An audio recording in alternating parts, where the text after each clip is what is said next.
దేవరకొండ నియోజకవర్గం నల్గొండ జిల్లా పిఏపల్లి మండలం పలుగుతండ పొదిపట్ల గ్రామ పంచాయతీకి ఈరోజు ముఖ్యంగా దేశవ్యాప్తంగా సమస్యలు చూపిస్తున్న మా మీడియా ప్రతినిధులతోని అలాగే ముఖ్యంగా గత 20 రోజుల నుండి పేద ప్రజల పక్షాన ఉంటూ ఈరోజు మా బాధితుల గొంతును వినిపిస్తూ ఈరోజు ఆ వీడియోల ద్వారా మా బాధితులు మమ్మల్ని అప్రోచ్ అవ్వడం, ఆ అప్రోచ్ కారణంగా మనం నల్గొండ జిల్లాలోనే ఈరోజు హైదరాబాద్ కేంద్రం నుంచి సుమారు 150 కిలోమీటర్ దూరాన వచ్చి ఈరోజు ఇక్కడ అసలైన బాధితులు ఏదైతే మెయిన్ విక్టిమ్ రమావత్ బాలాజీ కావచ్చు, వారి శిష్యుడు, వారి డ్రైవర్ మధు ఈరోజు డైరెక్టర్ అయ్యి ఈరోజు పేద ప్రజలకు నమ్మబలికి 5 రూపాయల నుంచి 30 రూపాయల వరకు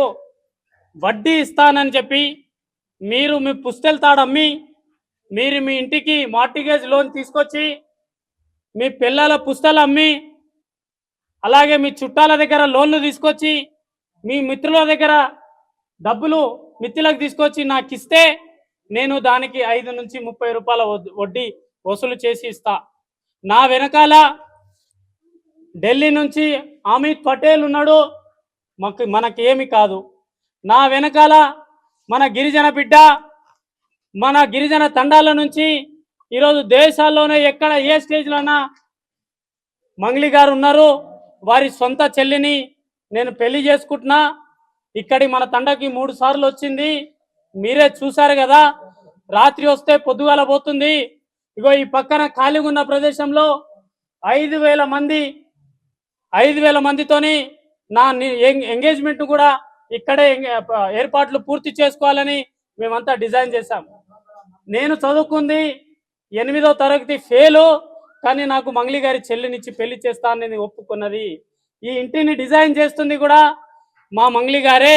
దీనికి ఇటుకలు కట్టకుండా కేవలం కాంక్రీట్తోనే నిర్మిస్తూ సుమారు 5 కోట్ల నుంచి 10 కోట్ల వరకు ఎస్టిమేషన్ వేస్తూ దీనికి బుల్లెట్ ప్రూఫ్ డోర్లు అంట అన్ని, దీని బాత్రూమ్ కూడా బుల్లెట్ ప్రూఫ్ అంట.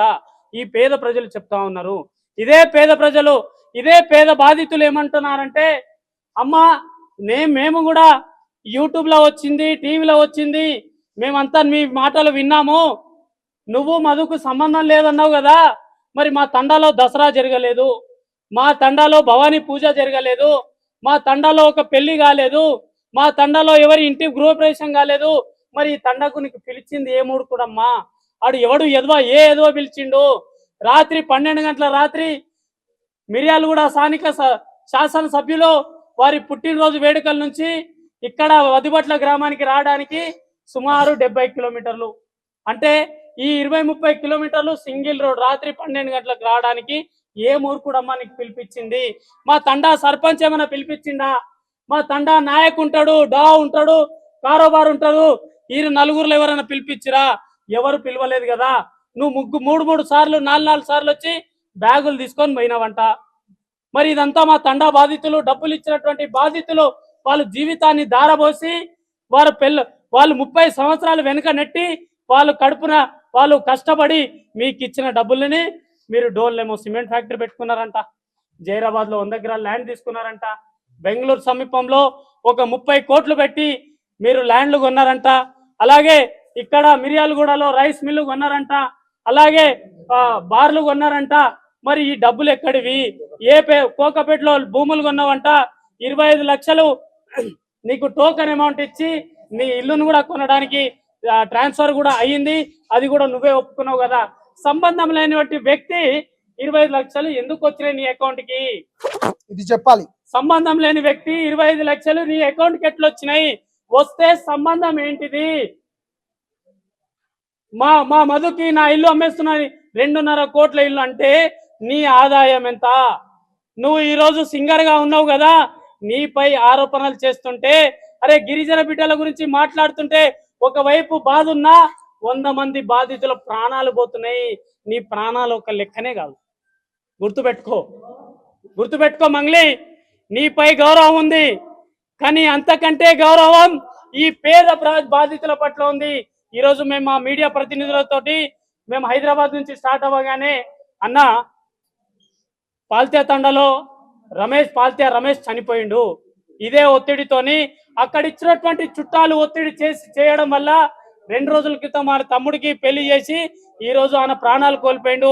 ఇంటికి వచ్చి ఆ చుట్టాలందరూ ఒత్తిడి చేస్తున్నారు, ఈ విధంగా చనిపోయిండన్నా, మేము పెద్ద ఊర పోలీస్ స్టేషన్ ముందు ధర్నా చేస్తున్నామన్నా, దయచేసి మీరు వస్తున్నారు మా దగ్గర కూడా వచ్చి న్యాయం చేయాలని వాళ్ళు ఆవేదన పడుతున్నారు. వారు ఫోన్లు చేసి మమ్మల్ని ఒకటే అడుగుతున్నారు. మరి ఇదంతా నిజం కాదా? నువ్వు మాట్లాడేవైతే నిజాలు అవుతాయి.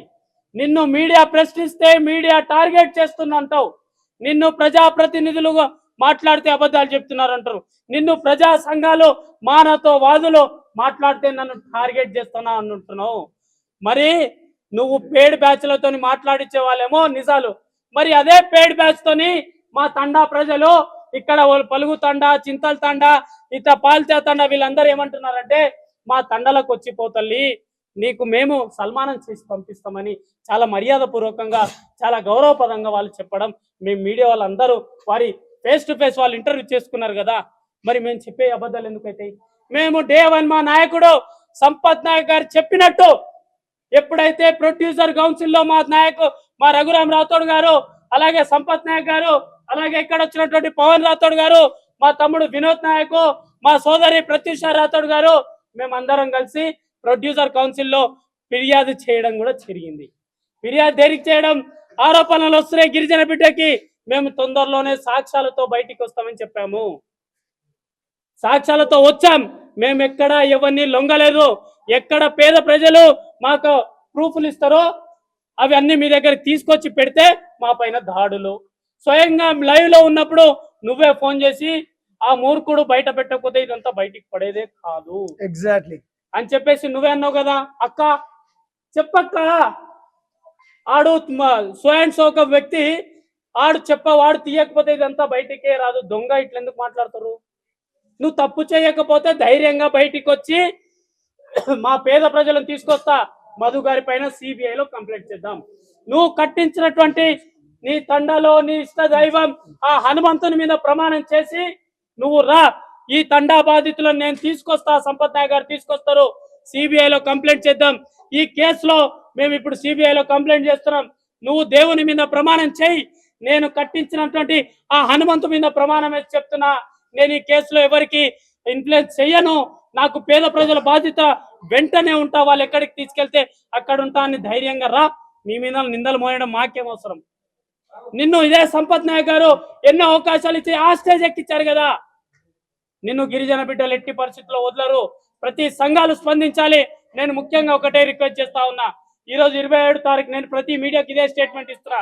ఈరోజు 27వ తారీఖు 4వ నెల సోమవారము, 31వ తారీఖు డిసెంబర్ 2026 వరకు సుమారు 400 నుంచి 500 మంది ప్రాణాలు కోల్పోయే ప్రమాదం ఉంది ఇక్కడ ఉన్నటువంటి జిల్లాలోనే. దయచేసి ఏ పేద ప్రజలైతే ఓట్లేసి మిమ్మల్ని గెలిపించారో ఆ పేద ప్రజల పక్షాన మీకు దండం పెట్టి అడుగుతున్నాం, వాళ్ళ ప్రాణాలు కాపాడండి. ఇన్ఫ్లుయెన్స్ కి లొంగకండి. ఎవరో కేంద్ర మంత్రి ఫోన్ చేస్తే లొంగకండి, ఎవరో మంత్రి ఫోన్ చేస్తే లొంగకండి. దయచేసి పేద ప్రజల ప్రాణాలు కాపాడండి. ప్రభుత్వాలు దీనిపై తీసుకోవాలి. ప్రతిపక్షంలో ఉన్న నాయకుడు దీనిపై మాట్లాడాలి.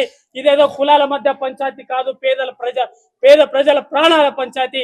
మీరు కాపాడతారా, ఈ బిడ్డలను చంపుకుంటారని మీరే నిర్ణయించుకోవాలని నేను ఫైనల్ గా ముగించుకుంటూ, ముఖ్యంగా మీడియా మిత్రులందరికీ పేరు పేరున ప్రతి మీడియాకు దండం పెట్టి నమస్కారం చేస్తున్నా. Thank you.